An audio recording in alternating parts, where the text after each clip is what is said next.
there's plenty for you to get your teeth into. I shall take a few questions at a time and then bring the panel back in. I'm going to start at the very back and then I'm going to work my way forwards. I can see you've got one here. Okay, so I've got 4 questions in mind to start with. So right at the back there. Oh, sorry, can we just sort out the microphone? This needs to be switched on. Just a moment.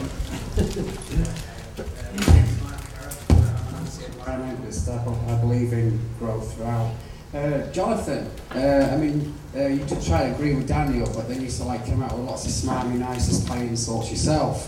You claim science is on your side, but what about stuff like GMO? What about constantly developing things so that we can actually get more from nature than it ever gives us?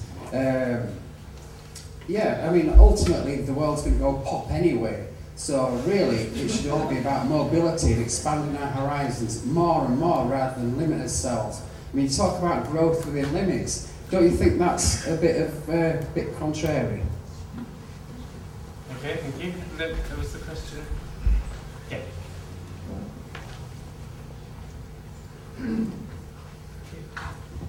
Just a question to Daniel. I noticed that in your lead off you talked about broad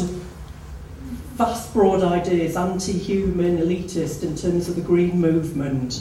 Now you didn't say anything at all about accountability, democracy, and also economic growth. What you didn't talk about was what the green movement's talking about, which is a more sophisticated, less economic, more social growth, more capacity building. If people work 3-4 days a week, that extra day or even 2 days off the working week, people could spend time, doing whatever they wanted. They could, as long as the housing costs are stabilised, people could live a life where they spent time with their friends, they set up cafes, discussion groups, social enterprises. It could be, a really incredible thing. And I think a combination of housing costs, pushing people to live forever, slaving away, and then, having to live in this thing where there's no democracy in any workplace.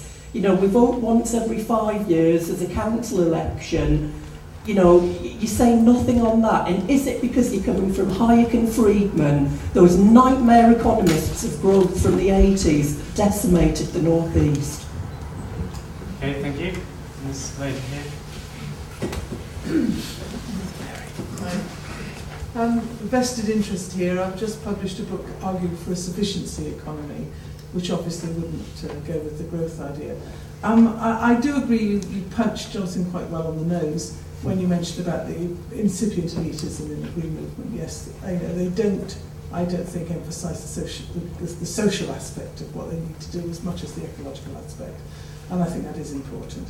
But I think your assumption that growth and equality are the same thing just doesn't work either. Yes, some benefits of all that technology dribbled down, but if equality had been put before growth, we should have done much more better in spreading the benefits of what we've done to the environment around the world.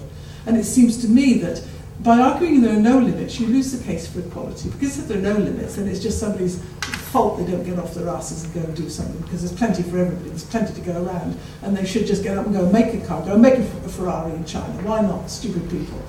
But if there are limits, and if you accept there are limits, then the case for equality becomes absolute. Because if there are limits, then why should they go to the green elite or any more to your Ferrari people? Because obviously a Ferrari for everybody in China is quite impossible. But so it's limits that actually create the case for equality, not growth. Okay, thank you. And there was, yeah.